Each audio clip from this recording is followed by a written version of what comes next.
Olá, vamos revisar? Falaremos agora sobre os princípios fundamentais da República Federativa do Brasil.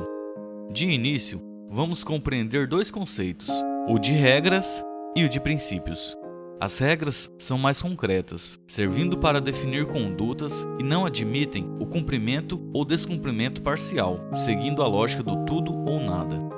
Já os princípios são mais abstratos, não definem condutas, mas sim diretrizes para que se alcance a máxima concretização da norma e podem ser cumpridos apenas parcialmente. Os princípios constitucionais podem ser de duas espécies. Princípios político-constitucionais são princípios fundamentais, os valores que orientam o poder constituinte originário na elaboração da Constituição, ou seja, são suas escolhas políticas fundamentais. Princípios jurídico-constitucionais são princípios gerais, referentes à ordem jurídica nacional, encontrando-se dispersos pelo texto constitucional. Em geral, derivam dos princípios político-constitucionais. Podemos citar como exemplo o princípio do devido processo legal, do juízo natural e da legalidade.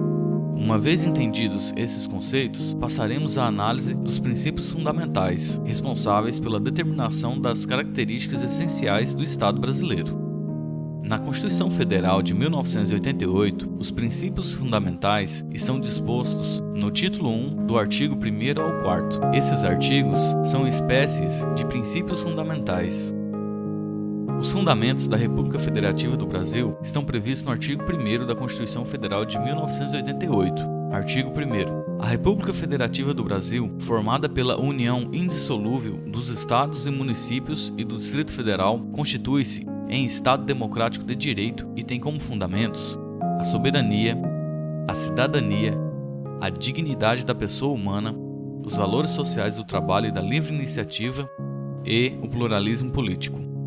Para memorizá-los, usamos a famosa sigla Sociediva Plum. Parágrafo único. Todo o poder emana do povo, que o exerce por meio de representantes eleitos ou diretamente nos termos dessa Constituição.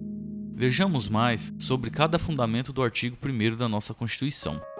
A soberania é considerada um poder supremo e independente. Supremo, pois não está limitado a nenhum outro poder na ordem interna. Independente, pois no plano internacional não se subordina à vontade de outros estados.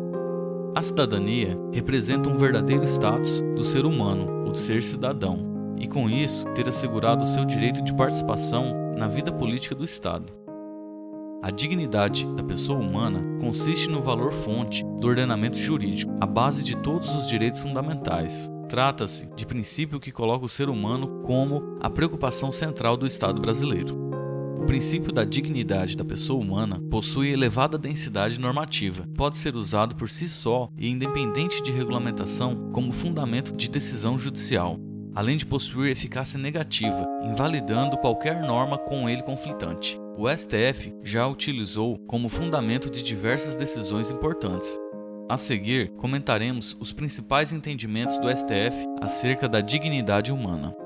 O STF considerou legítima a união homoafetiva como entidade familiar em razão do princípio da dignidade da pessoa humana e do direito à busca pela felicidade.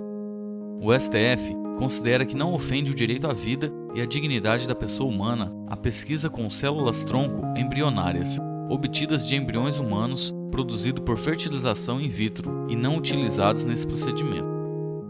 O STF entende que não é possível, por violar o princípio da dignidade da pessoa humana, a submissão compulsória do pai ao exame de DNA na ação de investigação de paternidade. A elevação dos valores sociais do trabalho e da livre iniciativa reforça que nosso Estado é capitalista e, simultaneamente, demonstra que o trabalho tem um valor social. Por último, o Estado brasileiro também tem como fundamento o pluralismo político. Esse princípio visa garantir a inclusão dos diferentes grupos sociais no processo político nacional, outorgando aos cidadãos liberdade de convicção filosófica e política.